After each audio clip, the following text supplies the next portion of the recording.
नमस्कार दोस्तों, जय श्री राम। मैं आयुष और आप देख रहे हैं एआर टॉक्स। आज हम लोग पिछले महीने हरिद्वार में हुए धर्म संसद और इसके बाद उस मामले पे छिड़े विवाद के बारे में बात करेंगे। तो चलिए शुरू से शुरू करते हैं। जैसा कि आप लोगों ने देखा भी होगा कि पिछले दिनों जितेंद्र नारायण सिंह त्यागी, जो किसी कालखंड में वसीम रिजवी हुआ करते थे, उनकी गिरफ्तारी हुई और गिरफ्तारी रुड़की के अंदर से हुई। और आरोप ये था कि उन्होंने हरिद्वार में हुए धर्म संसद में हेट स्पीच दिया था। तो जब उनकी गिरफ्तारी हुई तो उस धर्म संसद के मुख्य आयोजनकर्ता यति नरसिम्हानंद सरस्वती भी उनके साथ मौजूद थे। तो उन्होंने इस गिरफ्तारी का विरोध किया और कहा कि अगर आपको गिरफ्तार ही करना है तो आप मुझे गिरफ्तार कीजिए, क्योंकि मैं उस धर्म संसद का मुख्य आयोजन करता था। लेकिन पुलिस इस बात को एक्सेप्ट नहीं करती और वो जितेंद्र त्यागी को गिरफ्तार करके ले जाती है, जिसके विरोध में यति नरसिम्हानंद सरस्वती हरिद्वार के गंगा घाट पे आमरण अनशन शुरू कर देते हैं अपने कुछ शिष्यों एवं सहयोगियों के साथ। तो जब लोकल एडमिनिस्ट्रेशन को इस बात का पता लगता है तो वो मनाने की कवायद शुरू करते हैं, लेकिन लाख कोशिशों के बावजूद यति नरसिम्हानंद सरस्वती इस बात को नहीं मानते हैं और उन्होंने कहा कि जब तक ये उनको रिहा नहीं किया जाएगा मैं आमरण अनशन नहीं तोड़ूंगा। जिसके बाद उसी दिन रात को, यानी परसों रात को, उनको गिरफ्तार कर लिया जाता है हरिद्वार पुलिस के द्वारा उसी गंगा घाट से। तो और दूसरी बात ये कि उस वक्त रीजन भी नहीं बताया जाता कि क्यों गिरफ्तार किया जा रहा है इन्हें।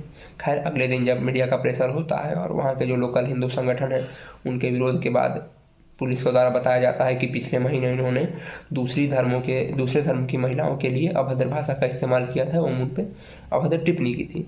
तो इस मामले में गिरफ्तार किया गया इन्हें।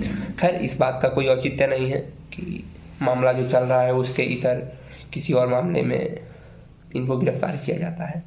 तो सवाल ये है कि सिर्फ जितेंद्र त्यागी या फिर बाकी लोग ही क्यों। आप जैसा पिछले दिनों भी हमने देखा था कि कालीचरण जी महाराज, जिनके ऊपर हमने वीडियो ही बनाया था, हमारा फर्स्ट वीडियो उन्हीं के ऊपर था। तो हम लोगों ने देखा कि कैसे छत्तीसगढ़ की पुलिस मध्य प्रदेश की सीमा के अंदर आकर उनको गिरफ्तार करके ले जाती है।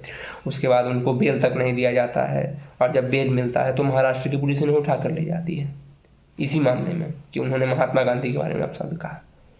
तो खैर, ये सारी चीज़ें हिंदुओं के लिए हैं। और जहाँ तक हेट स्पीच की ही बात है तो बरेली के अंदर मौलाना तौकीर रजा ने क्या कहा, भारी सभा में उन्होंने जो कहा, पहले आपको होती है, हम सब करते हैं, खून के आंसू रो रहे हैं, खून के घूंट पी रहे हैं, उससे तिलमिला रहे हैं अपने हिंदू भाइयों से, खास तौर से कह रहा हूं, मुझे उस वक्त से डर लगता है जिस दिन मेरा ये नौजवान कानून अपने हाथ में ले लेगा।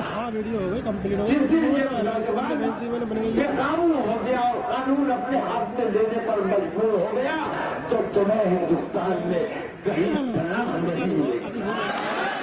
देखने के बाद आप सोच रहे होंगे कि ये मौलाना साहब भी किसी जेल के अंदर होंगे, तो ऐसा बिल्कुल भी नहीं है। गिरफ्तारी तो बहुत दूर की बात है, अभी तक इन पे कोई FIR भी नहीं हुआ है।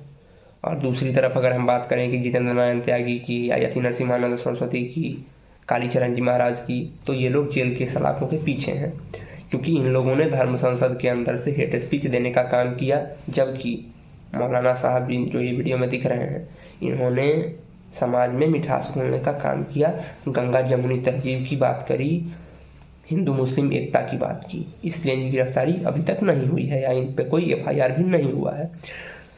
अब सवाल है कि सरकारें तो अपना काम कर रही हैं, उन्हें जो करना है, प्रशासन अपना काम कर रहा है, हम क्या कर सकते हैं।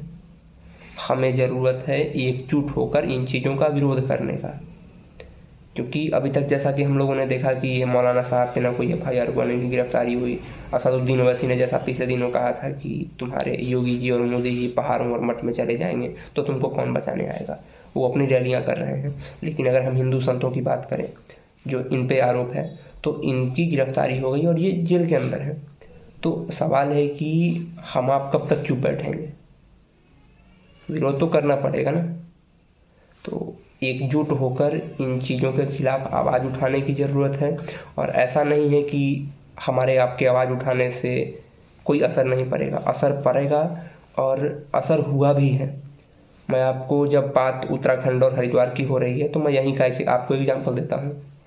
2019 के अंदर उत्तराखंड लेजिस्लेचर एक बिल पास करती है, एक कानून बनता है जिसमें ये कहा जाता है कि उत्तराखंड के जो भी प्रमुख मंदिर हैं, जिसमें 53 मंदिर को शामिल किया गया था, जिसमें केदारनाथ और बद्रीनाथ भी मंदिर शामिल था।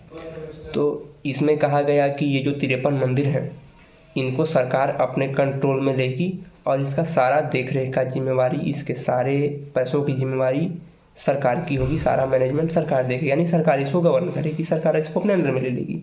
जहाँ एक तरफ हम मंदिरों के को सरकारी गवर्नेंस से मुक्त कराने की बात करते हैं, दूसरी तरफ उत्तराखंड की सरकार ने इस पे कानून बनाया कि हम इन मंदिरों को रेगुलेट करेंगे खुद से।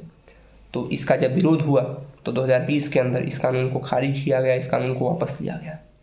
तो अगर हम मुखर होकर, एकजुट होकर इन चीज़ों का विरोध करेंगे तो निश्चित रूप से आने वाले समय में इसका फ़ायदा दिखेगा, क्योंकि हम लोग देख रहे हैं कि एक तरफ से सिर्फ हिंदुओं को टारगेट किया जा रहा है, साधु संतों को टारगेट किया जा रहा है। तो आखिर कब तक ये हिंदू समाज इस चीज़ को बर्दाश्त करे? ये कतई बर्दाश्त करने की बात नहीं है। और अगर आप कार्रवाई करते हैं तो आप सब पे कार्रवाई कीजिए। एक पे कार्रवाई करेंगे, ये दूसरे को आप माफ़ करेंगे, ऐसा तो नहीं चलेगा ना। तो हमें ज़रूरत है इन चीज़ों पे आवाज़ उठाने की और एकजुट होकर आवाज़ उठाने की। तो आज के इस वीडियो को यहीं पे आते हैं किसी नए वीडियो के साथ। तब तक के लिए धन्यवाद। जय श्री राम।